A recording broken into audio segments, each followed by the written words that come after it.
Assalamualaikum warahmatullahi wabarakatuh. Kita lanjutkan lagi kajian kita. Ini adalah sebuah makalah berjudul Falsafah Islamiyah, diuraikan oleh Mirza Ghulam Ahmad. Ini adalah sebuah pemantapan. Ini diterjemahkan oleh Mulyono.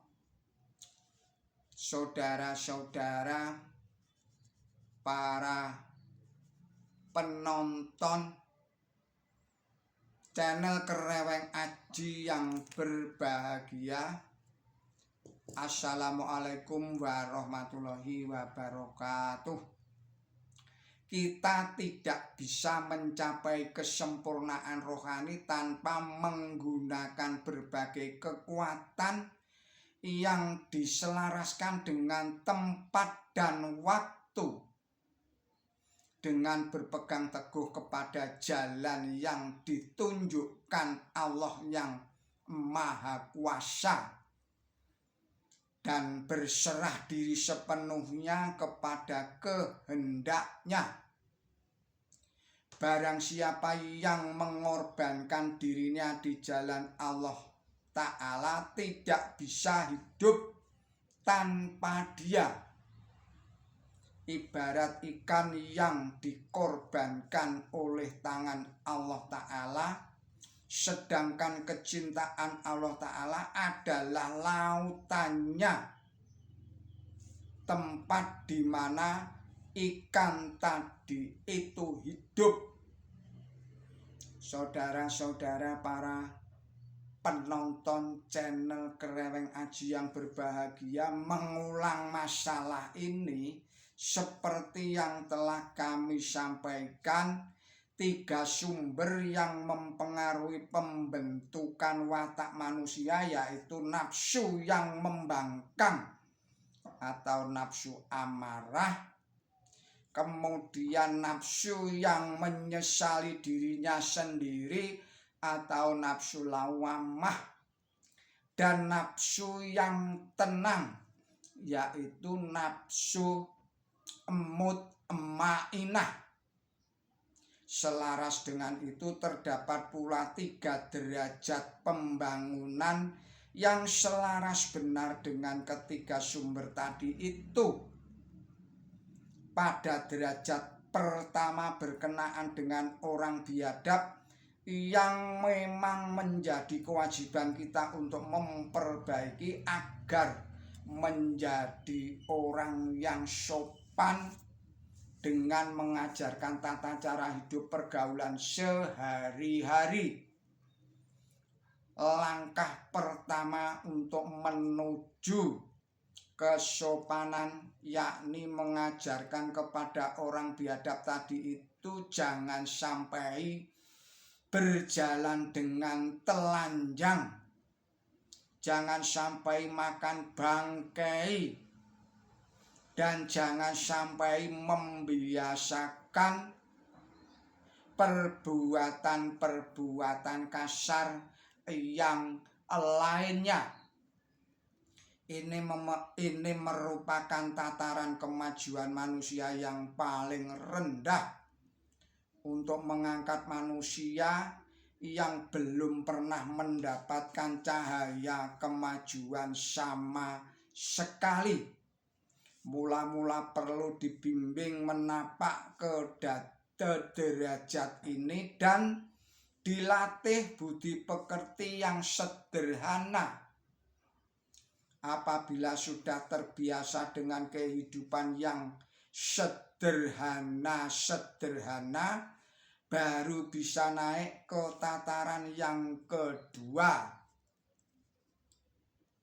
Kemudian diajari budi pekerti luhur yang memanfaatkan potensi yang dimiliki dengan semestinya.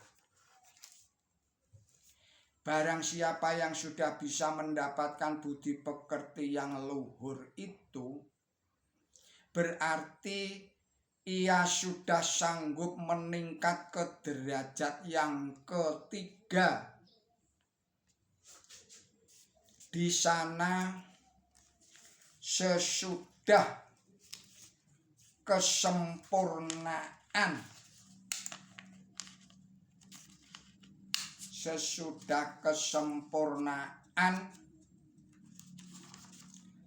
lahir tercapai, lalu bisa merasakan menyatu dengan Tuhan dan merasakan kecintaannya.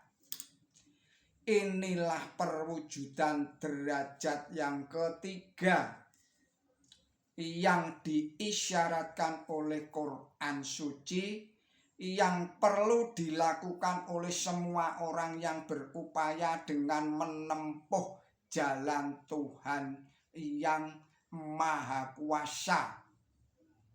Nabi suci Muhammad SAW diutus ketika seluruh dunia tenggelam di dalam jurang kebodohan yang paling dalam.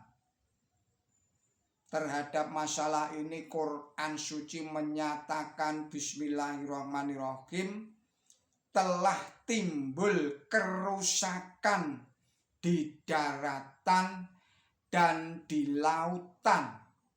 Surat 30 surat Ar-Rum ayatnya 41.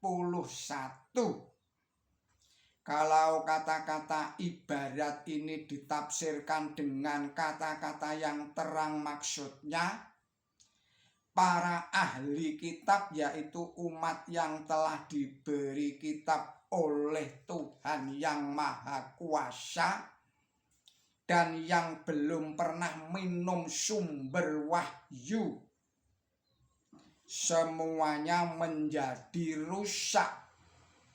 Oleh karena itu Quran suci diturunkan untuk menghidupkan orang mati. Allah berfirman di dalam surat 57 ayatnya 17, bismillahirrahmanirrahim, ketahuilah sesungguhnya Allah menghidupkan bumi yang sudah mati. Surat 57 adalah surat Al-Hadid ayatnya 17. Gelap gulita dan kebiadaban melingkupi seluruh tanah Arab.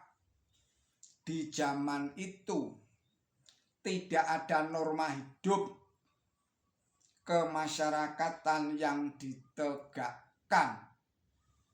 Perbuatan yang amat nista dilakukan dengan terang-terangan. Mengambil istri tanpa batas. Semua barang terlarang menjadi halal. Perampokan dan pemerkosaan merajalela, dan tidak jarang ibu diperistri. Turunnya ayat ibumu diharamkan bagi kamu, surat 4 surat An-Nisa ayat 23, ini memang untuk melarang cara-cara yang mengerikan itu. Makan bangkai tanpa ragu-ragu seperti binatang. Yang makan sesama manusia juga ada. Tidak ada perbuatan buruk yang tidak dilakukan. Kebanyakan orang tidak mengakui adanya kehidupan di akhirat. Dan tidak sedikit pula yang tidak percaya adanya Tuhan yang Maha Esa. Membunuh bayi perempuan terjadi di seluruh negeri dengan tidak menaruh belas kasihan sedikit pun. Membunuh anak yatim dan mengambil harta miliknya. secara lahiriah memang tampak manusia, tetapi sama sekali tidak berakal dan punya perasaan malu. Sekali lagi saya ulangi, secara lahiriah memang tampak manusia, tetapi sama sekali tidak berakal dan tidak punya perasaan malu. Jauh dari tata krama dan suci dari sifat-sifat kemanusiaan lainnya. Kegemarannya minum anggur, berbuat serong bukan lagi dianggap perbuatan nista. Kebodohan wanita sudah menyeluruh sehingga bangsa-bangsa di sekitarnya menyebut bangsa Arab itu sebagai bangsa yang ummi, artinya bodoh. Sedemikian inilah gambaran tentang gelap gulitannya zaman dan negeri di tempat dibangkitkannya Nabi suci Muhammad Shallallahu Alaihi Wasallam untuk memperbaiki bangsa yang bertemperamen tinggi dan bodoh ini. Firman Allah turun kepada beliau. Saudara-saudara para pemirsa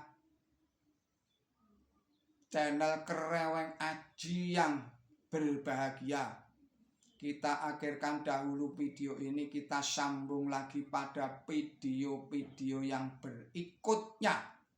Mohon maaf atas segala kesalahan dan kekilapan saya. Billahi taufik wal hidayah. Ihdinas siratal mustaqim. Wassalamualaikum warahmatullahi wabarakatuh.